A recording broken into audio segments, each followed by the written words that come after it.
Look what came in the mail today. My 2026 Privy quarters that I sent to PCGS, hoping for great grades and, of course, the early find slab. Let's crack into this box and see what we got.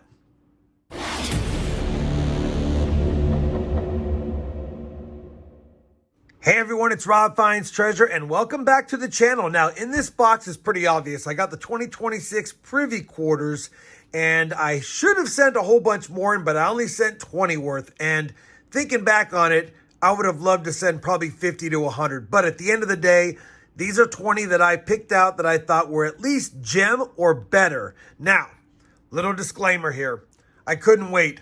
I already saw the grades. So what I'm going to do is open up this cardboard box, bring out the PCGS box, and then we'll start seeing the grades that I've already seen. Oh, and by the way, there's 3 of which I've got questions on.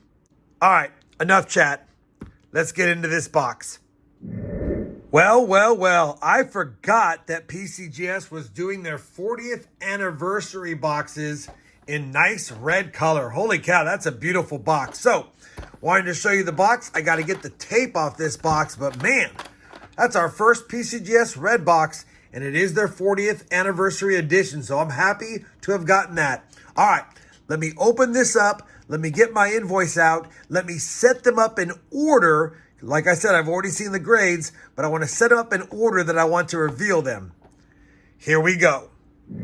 All right, we have got the top of the box open, and the first thing I want to talk about is showing you guys the beautiful slab that these come in with the gold label right here. 1776 to 2026, America's 250th PCGS.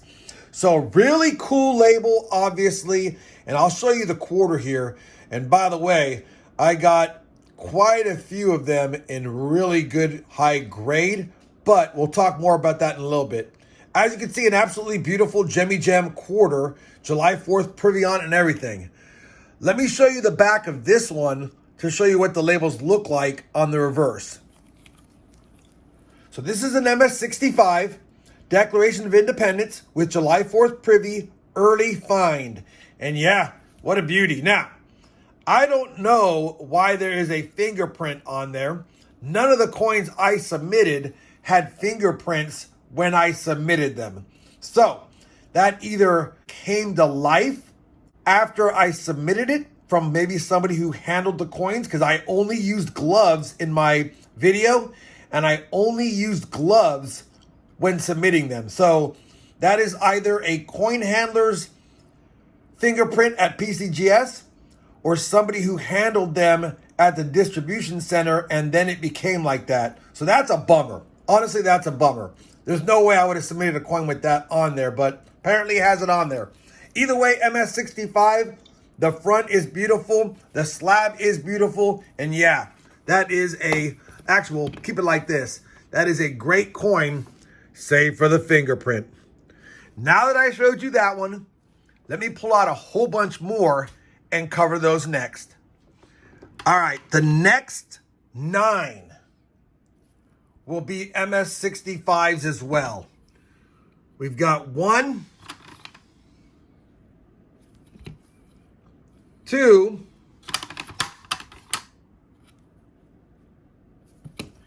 3,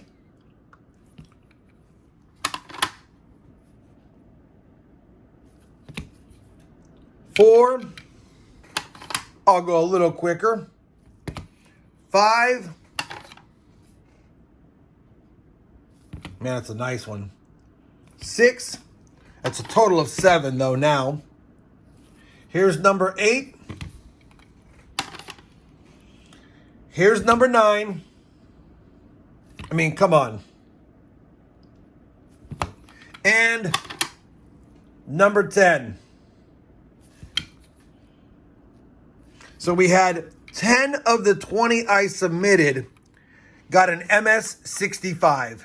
Now, when I go to PCGS's pop report, the MS65s, there's 59 graded so far, and that accounts for more than 40% of all grades so far, about 40%. So that's the kind of the standard issue for them. But a few of these coins, I want to see if I can find them.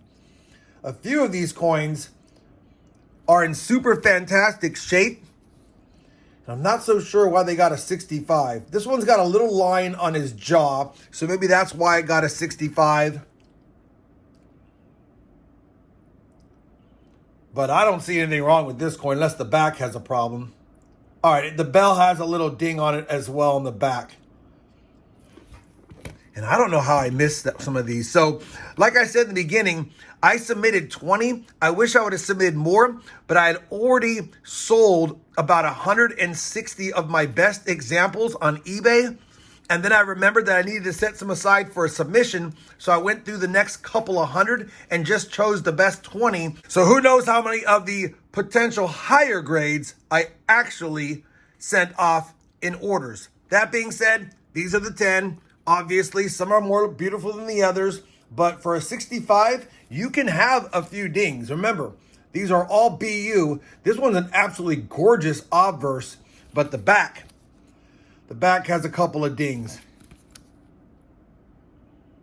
So yeah, beautiful coins in general. These are my 10 lowest grades. We're going to move up in grades as we continue to go through these.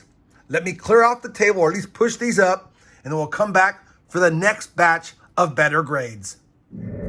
All right, the next 7 will have the same grade on them. Let's take a quick look. Absolutely beautiful. A couple of minor dings to the top right at 3 o'clock of the 2026 date, but outside of that, beautiful. How's the back look? The back, some minor minting process dings as well. MS66. So definitely a solid grade on this. There's only been 41 of the, I guess, 120 graded at this. So a third of the population has a 66. And I've got quite a few of them. We've got one here at 66. This is the next one at an MS66.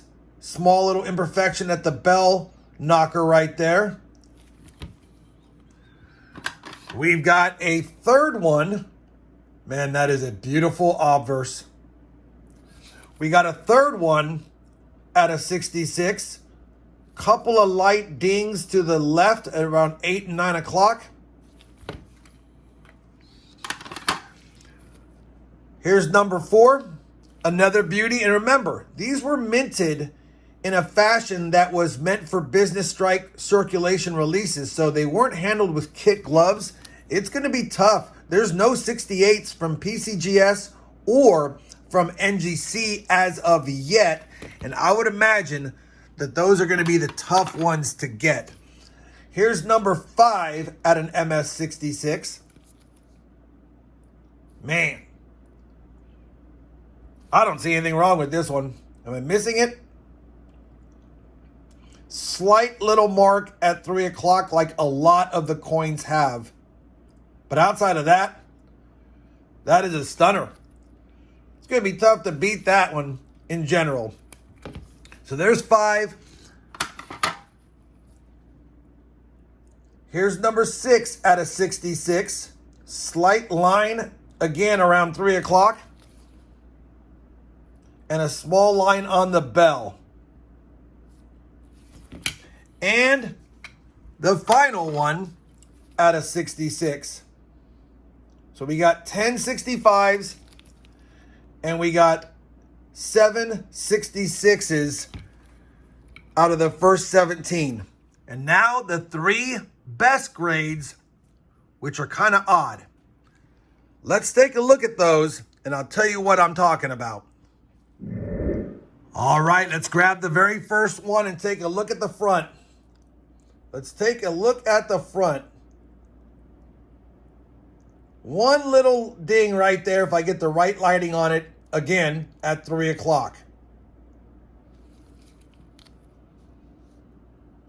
And the bell has a couple of small dings on the back. MS66 Plus. I have never seen a clad coin get a plus sign instead of moving up to the next grade. 66 plus.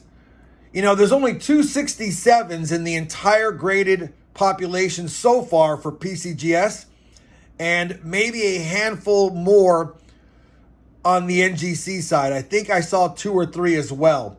So not many coins have gotten a 67, and they gave me a 66 plus. I don't even know what that goes for or what the value is on that compared to a 66 or a 67, but I know currently the 67s are selling for north of $2,500 on the low end and $3,500 on the high end. Not that this coin deserves a 67 in this particular case with that ding at 3 o'clock, but still, 66 plus, very odd grade for a clad coin. And, you know, normally that plus sign is reserved for absolutely stunning appearance, maybe some great toning, but I guess they just didn't want to give any 67s to me. Another great looking coin. No problems with it except for one small ding right here at the top of the bell. And yeah, 66 plus. And then finally, another beauty and another 66 plus. So there's only 6 66 pluses that have been graded so far by PCGS, and I have 3 of them. They would not give me a 67. And again, it's going to be tough to get 67s and 68s in release for circulation business strike quarters. Even though they had a lower mintage, they didn't handle them any different than the business strike coins. So that's my submission. 1065s, 766s, and 366 pluses, all of which are in the PCGS early slabs or early fine slabs. And I think the slabs are beautiful. I think they're absolutely gorgeous. I love the way they did them. And you guys can let me know in the comments down below what your thoughts are on the slabs. And let me know what your thoughts are on my submission. I know I blew it by only sending 20 in, but you know, the hype was real. People were listing them quickly. I had so many of them. I wanted to get some listed, but I didn't take the time to pull any out initially for submission. I wanted to get the best ones out there for people to grab themselves, submit themselves. I set them priority so that they could get the early fine slabs as well, either from PCGS or NGC. Listen, that's going to wrap it up. That's going to wrap it up for this PCGS unboxing number 26, the Privy quarters. If you guys enjoyed the video, please give me that thumbs up. And as always, everyone, happy hunting and thanks for watching.